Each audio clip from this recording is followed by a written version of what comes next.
Welcome back to another episode. Now, today I want to dive into why it's so important to take into consideration your body type, and specifically the length of your arm, the length of your leg, and the length of your torso. Now, a lot of people reach out to me directly for coaching because they're in pain, because they're stuck at the same spot. They may be trying to progress a lift, or they may be running into the same pain point every single time they get to a certain part of prep or a certain weight or a certain intensity. And as a lifter, there's nothing more frustrating. But I've recently onboarded quite a few new clients, and it's an area that I often explore very, very early on with people is putting them into the right position so they can execute well based on their body type. Now, there's no 100% laws and rules around this, but we've got to take an approach to your lifting where you're setting people up for success through putting them in the right positions and putting them in positions that are repeatable, that they can then get good balance throughout their system and execute in a consistent way time and time again. I have a problem with cueing without context. When things are done out of context, it makes no sense. Like a cue, chest up, literally patterns all of the wrong things in a squat if you don't have an understanding of what that is meant to do for you. The cue knees out when you're squatting, again, could be right with the right context for the right person. But as a superficial cue, really doesn't actually help tighten up the hips. It doesn't create more hip stability. It just adds noise to a movement pattern rather than actually teaching and helping someone understand where they need to be in space. So with this thinking, you cannot out-cue someone's body type. Someone has long legs and a short torso, or a long torso, long arms, and short legs, for instance, is going to move very differently to one another.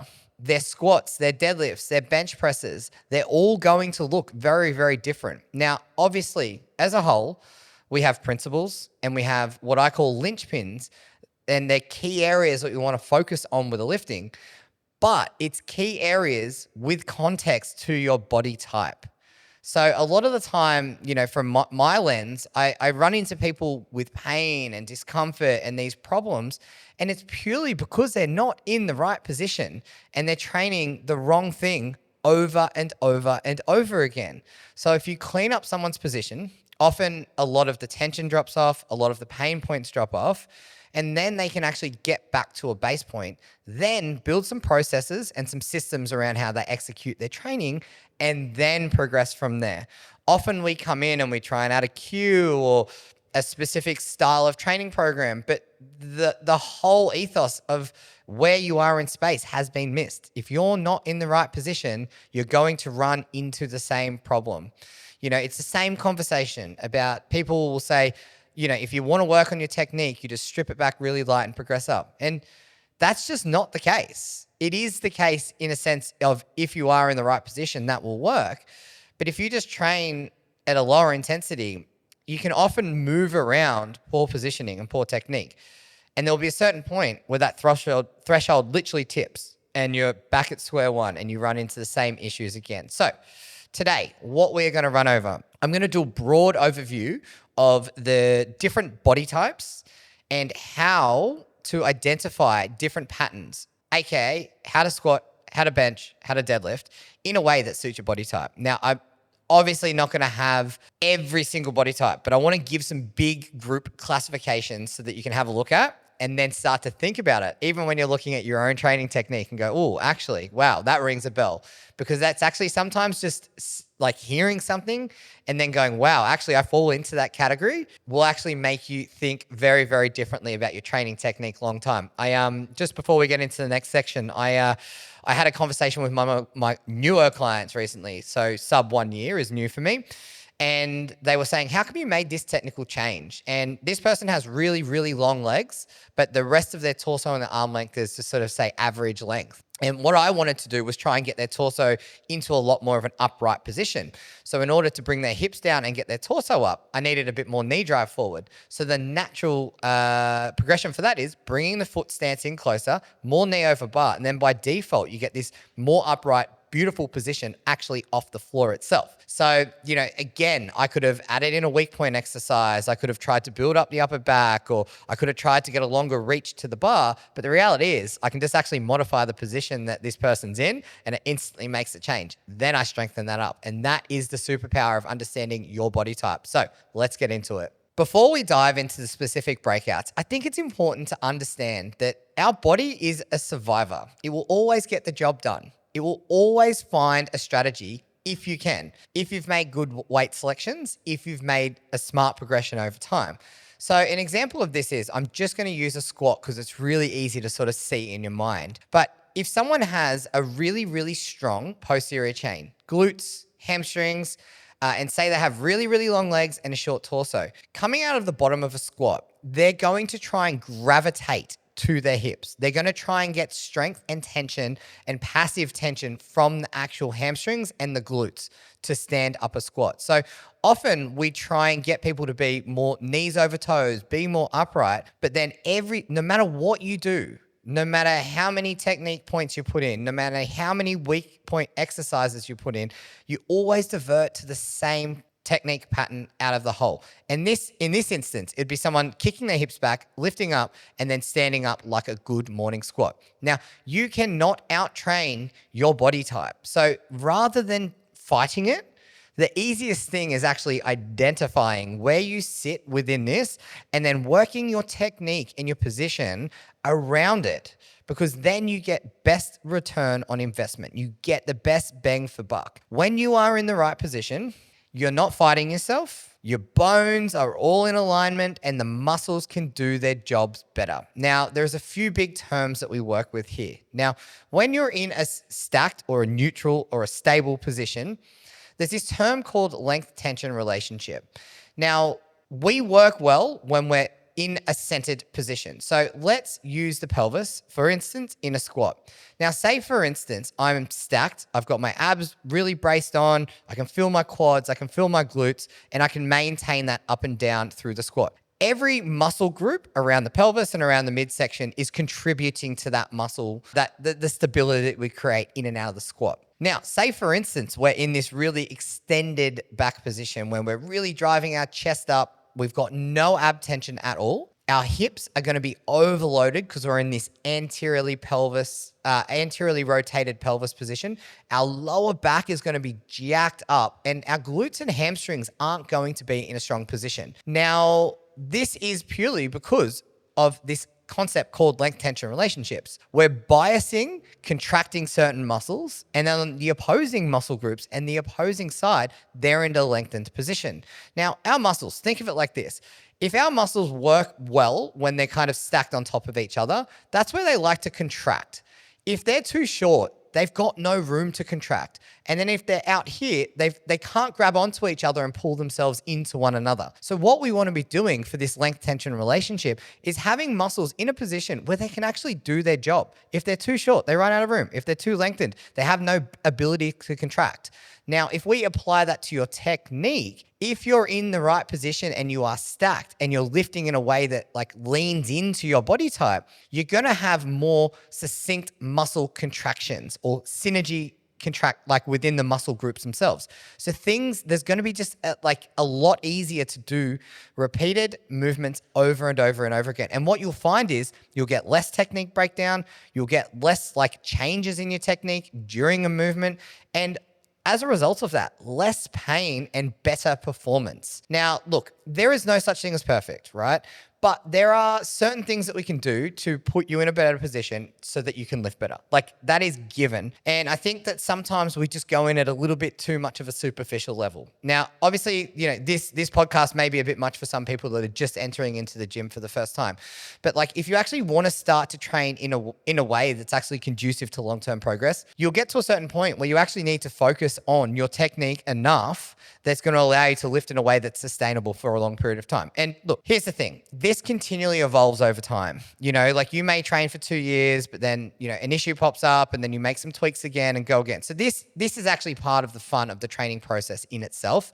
There's no perfect and there's no way one size fits all, but you can over time change the way that you lift, and that may come in stages, but over time you're getting more and more and more efficient and more aligned on how you should be lifting.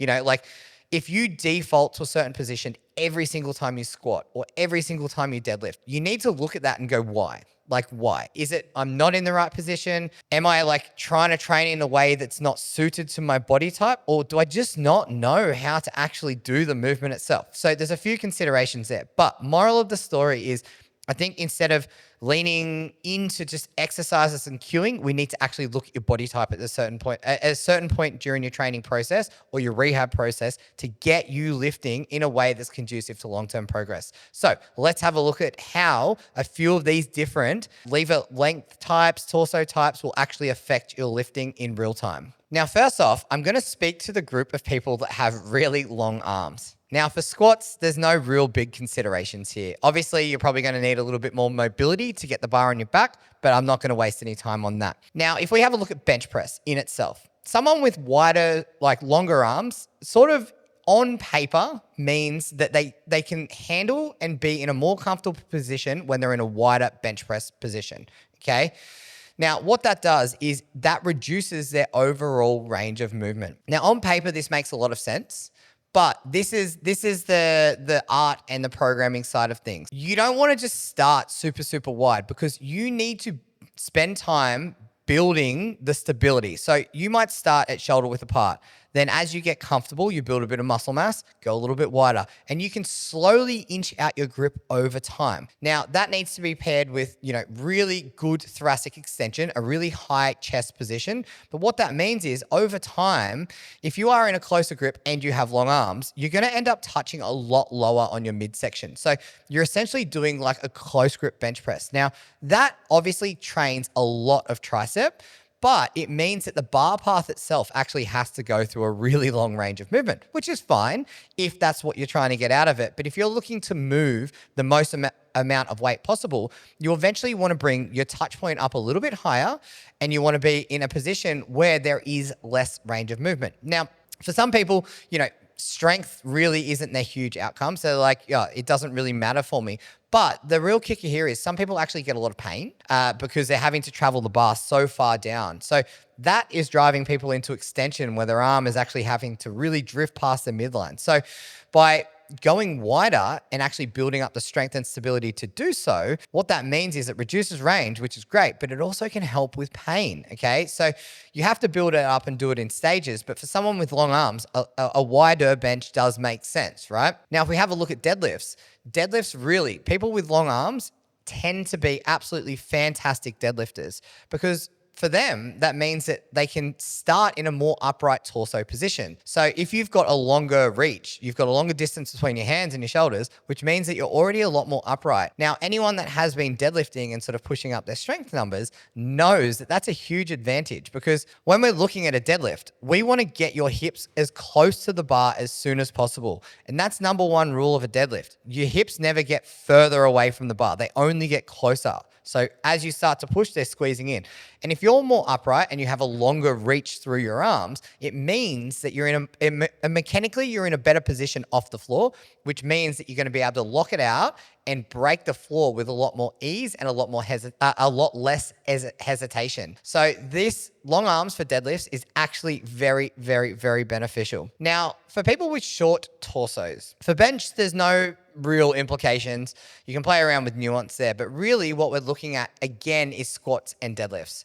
So if we have a look at squatting and you've got someone with a really, really, really short torso, what that means is if they have normal size legs, if they're squatting, for instance, they're going to suit a bit more of a hybrid squat position. So if you really try and drive this person into a low bar position, you run out of room at the torso. So they, by default, will have to collapse forward, right? And it ends up turning it into a bit of a pancake squat. So they're trying to load their hips, but as a result, they're running out of space at the hips and then sort of pancaking. So it's kind of like what's the better option here? And, in my opinion, I think the better option here is actually starting with a slight hinge, as we do with all our squats, but then just getting a nice even hip and knee break rather than really driving into the pelvis. So someone with a short torso position also really doesn't need to get the bar in a super, super low bar position. It's kind of like a hybrid bar position. So an even hip and knee break in a hybrid bar position actually works really, really well for this person.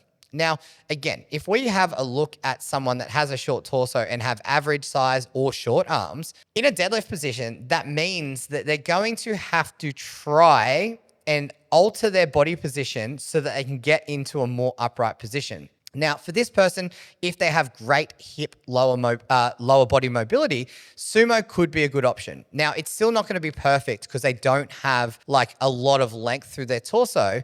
And if they have short arms, it's a double negative, but you can make it work, right? It will allow you to get your legs out of the way and get close to the bar and settle in. Now, for someone that is conventional, you could bring your foot stance in really, really close, like not touching, but quite close together, because that's going to get a lot more knee over bar. And what that's going to allow you to do is you get a lot of quad push power off the floor, but it's going to allow you to bring your torso up over time, right? You're going to be able to get the hips down. You're going to be able to sort of try and get as much reach as you possibly can, whether you have short or long arms. But that's going to allow you to get the torso position a lot more upright, which for you as a lifter with a short torso is actually really, really helpful. Because otherwise what ends up happening is you end up just being in these weird kind of like stiff leg RDL type position for deadlifts, which is really not that great once you're starting to push up the intensity. Now, if we have a look at squats, for instance, and we have a look at considerations for people with long legs, okay? So again, like I spoke in the last section, long leg lifters have two big options. So I would say if you have an average size torso and normal distribution of length of your torso, and you just have extremely long arms, you can either go wide with your legs and go into a wider squat. But that often, it's a bit of a tricky position for lifters because you actually need a lot of mobility and you need a lot of stability to go wide, especially as the weight gets heavier. And, there's a lot of problems with that. There's often a lot of hesitancy getting actually into the hole. I often don't prescribe people to go really, really wide. What I would rather do is kind of like an average stance or width stance. And I always just go for that even hip and knee break. So we've got a really good strategy of actually utilizing your quads, but we're also making sure that we load up the hips as well. Now, if this person had a really long torso, for instance, you could actually really sit them into a really big sort of like low bar hinged position. But the other option that you have as well is putting on some lifters. Now, let's chat about lifters just for a moment in this section, because I don't have a problem with lifters, but I think lifters in themselves provide a really good value for a certain amount of people. But the problem with them is often it throws off our ability to understand and feel where our center of mass is. So often the feeling that lifters get is that they get kicked onto their toes or they get pushed forward. That feeling means that you've lost that connection point with the ground. And what I say to people is, think about that like this. Your feet are the only connection point with the ground. So if you're rocking and you're on your toes and you're gripping and you're holding on, hoping that you don't fall forward, that's not a strong position to actually be pushing from. It's a gripping strategy. So I always try and get people to at least learn how to squat well with flats. Or barefoot, so they can actually get that feedback. And then if they want to use lifters and stuff like that, that's a skill that needs to be trained, and there needs to be a certain amount of understanding. But I think everyone in reality should be able to squat with flats. Now, if we go back to the what we're actually talking about was the long leg lifters in squats. If you have lifters on and you do an even hip and knee break strategy, that can be a really good strategy for you to keep like a nicely sort of upright torso position where you can kind of look forward. Now, if we have a look at bench press, long legs in a bench press actually has a few limitations. Now, I used to have a guy that had super, super long legs, and the strategy that we employed for him was actually a wider stance foot position, and it was flat foot. Now, think about it like this, right? Like if you're trying to drag your legs back under you with a heel up position and you've got really long legs, you're just going to be like, one, you need a ton of mobility and length through the front of the hips, which a lot of lifters don't have. But two, it's also just going to create a lot of like restriction in terms of your arch and your upper back position. So I would actually prefer people to go with a wider foot stance, keep the pressure in the ground, or a foot stance that's narrower and further out so that they can actually create tension and leg drive back to the shoulders. And then as a result, you can really focus on actually pushing the torso and the chest towards the barbell and get that really nice extended chest position, and then you can pack everything in. But from a leg position, I don't think pulling the legs under you is actually the best strategy. I would say keep them wider, flat foot, or out in front, flat foot, so that you can actually create that pressure and that torque backwards. Now, I've spoken about this before, but for a conventional deadlifter with long legs, a narrower stance is always going to be better because you're going to be able to utilize your knee over the bar and get the torso upright. Now, this person also suits a sumo deadlift, especially if you have a normal size torso and a normal to long arm reach. You can get your legs out of the way, providing you have the mobility and you have the stability to control it, but you can get your legs out of the way, you can get a good reach, and that means that by default, you can get your hips closer to the bar and you can get a lot more upright. So the whole point of this is just to point out that based on your different types of lever lengths, aka arms and torso, your technique and positioning needs to change as a result over time. Now, you don't need to nail this straight up, because over time, you're going to run into similar issues time and time again. But the reality is you cannot out-cue poor positioning. And the main linchpin that we need to actually consider here is how you are designed to move, what your proportions are, and we need to start to look at training technique in a way that takes that into account. Now, to wrap things up, from a physio sense, from a rehab sense, I see so many people come into the clinic with pain. And often, don't get me wrong, there is an injury, there is a mechanism of pain, but often we need to actually be focusing on getting them in a more optimal position to execute the lifts that they're doing. Now, a lot of the time we go for, just mobility or just low level activation and stability drills that sort of help the lifters upregulate a certain area or increase range of movement. But there's a certain point where that strategy just doesn't work anymore. We need to go a step further and we need to actually look at the training technique. And I think it's really, really important to know that if you constantly come back to the same point over and over and over again, you get pain or the technique breaks down, you're not in the right position, straight up. And there's probably a lot of really, really simple changes that you can make to your training technique that will put you in a better and more optimal position to actually get good training results over time. Now, I'm not saying that this is the only thing that's going to mitigate pain or the only thing that's going to stop you from getting injured or the only thing that's going to improve your performance, but I honestly believe it's really high up there in the actual considerations for training, because if you're not in the right position, you're constantly pushing an uphill battle.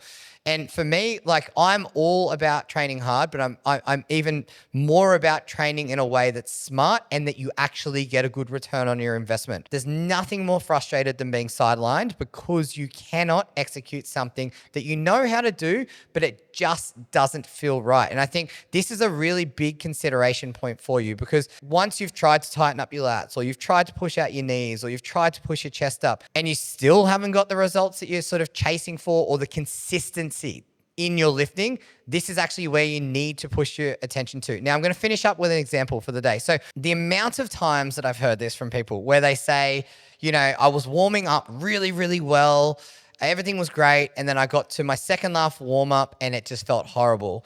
I didn't execute well. It just felt heavy, and then I failed my top set for that particular day. And that's a telltale sign right there that someone hasn't got their process dialed in to like a 1, 2, 3 step. Like they know exactly what they're doing in terms of execution. And 2, they're actually not in the right position. So often we only see these big positional breakdowns when people get to a point where they're really fatigued, or the weight is actually starting to creep up and get really, really heavy. So if you fall into this category, it's something that I want you to think about. Have a look at your lifts. If you don't film them and have a look at them. Start to have a look. Like, are my arms short? Are my legs short? Is my torso long? Start to piece it together. And if you need some help with it, reach out. So I'm more than happy to help. At least even just have a look at your training videos to see and make some small training technique changes that actually could probably put you further forward. And also, if you're dealing with pain, maybe help you on that rehab journey as well, alongside some actual rehab itself. Now, every week I put out a long form YouTube video and a podcast. Now, if you want to stay up to date with that, in the show notes below, I have a link for my newsletter. Now, I promise you, I'm only going to send you really good, helpful training and rehab information that's going to help your training journey. Sign up to that, and then you'll get every episode delivered straight to your inbox. Thanks for today. I'll see you guys on the next episode.